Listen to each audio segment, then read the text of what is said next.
દર્શક મિત્રો, આપ જોઈ રહ્યા છો NN ન્યૂઝ. હું છું એન્કર અર્પિતા પટેલ. હવે જોઈએ અગત્યના સમાચાર.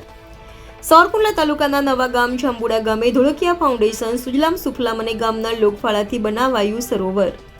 નવા ગામ જાંબુડા ઉપર વાસમાં ડેડકડા આશ્રમ પાસે ખૂબ મહેનતથી બનાવાયું એક મોટું તળાવ. આ તળાવ નહીં પણ એક સરોવર ડેમ જેવું જોવા મળે છે. ડેમનું નામ શ્રી હરિકૃષ્ણ સરોવર રાખવામાં આવેલ છે. ખરેખર આસપાસના ગામોના આગેવાનો અને કાર્યકરોએ આ ગામ પાસેથી પ્રેરણા લેવી જેવી છે.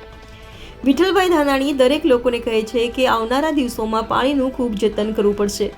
પાણી હશે તો કંઈક થઈ શકે છે. વધુમાં વિશેષ ગામ લોકોએ કહ્યું હતું કે સૌની યોજનાનું પાણી આ ડેમમાં આપવામાં આવે તો નીચે પણ નાના તળાવ આવેલા છે તો આનો લાભ નવા ગામ જાંબુડા, મજડા, વિજપડી, ભમ્મર જેવા ગામોને પાણી પૂરતા પ્રમાણમાં મળી રહે તેનું વર્ણન કર્યું હતું.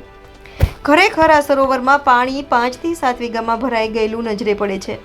આ ડેમના કામગીરી માટે સતત 90 દિવસ સુધી દરરોજના 250 જેટલા ટ્રેક્ટરના ફેરા એટલે કે 5 લાખ લીટર પાણી પણ સંગ્રહ થાય તેવી રીતે માટી કાઢવામાં આવેલ.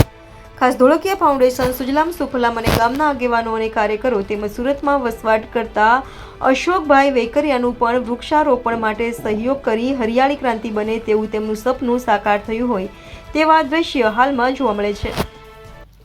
ધીરુભાઈ વેકરિયા, શામળાભાઈ વાણિયા, ગુસાભાઈ વાણિયા, સરપંચ મુકેશભાઈ ઠુમર, વિપુલભાઈ કાતરિયા, વિપિનભાઈ કાતરિયા, ગોબરભાઈ ઢાકેચા, વિઠ્ઠલભાઈ ધાનાણી, પરસોત્તમભાઈ સાવલિયા તેમજ અન્ય ગ્રામજનોએ ભારે જહેમત ઉઠાવી આ સરોવર બનાવેલ છે.